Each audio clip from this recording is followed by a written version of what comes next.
भारतात AI Olympiad झालं आणि त्याच्यात जी टीम जिंकली, यांनी मागच्याच आठवड्यात वर्ल्ड ए-आय ऑलिम्पियाडमध्ये 3रा नंबर घेतला.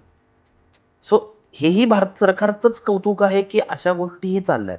दुर्दैव परत आहे, की या चांगल्या ज्याला पॉझिटिव्ह मीडियाला आपल्याला स्कोप मिळत नाही माहिती आहे, त्यातलीच ही बाजू. हे येतच नाही. आज घडीला जितकी ए-आय टूल्स आहेत, त्याच्या जवळपास मी म्हणेन खूप छोट्या प्रमाणात, पण जवळपास हजारो ए-आय टूल्स भारतातही बनलेत. म्हणजे साधं काऊ जीपीटी नावाचं ए-आय टूल नागपूरमध्ये बनलंय. पण नाहीच मिळत किंवा फसल नावाचं एक शेतकऱ्यांसाठीचं ए-आय टूल आपल्या भारतात बनलंय, जे जगभरातले शेतकरी सध्या वापरतात. फसल नावाचं हे माहीत नाही किंवा अजून वेगवेगळे अनेक ए-आय टूल्स हे भारतात खूप सुंदर रीतीने बनतायत. आपल्या म्हणजे या पुण्यात आयशोध नावाचं एक मराठीवरचं ए-आय टूल झालं. पण दुर्दैव की ते नाही लोकांपर्यंत पोहोचत.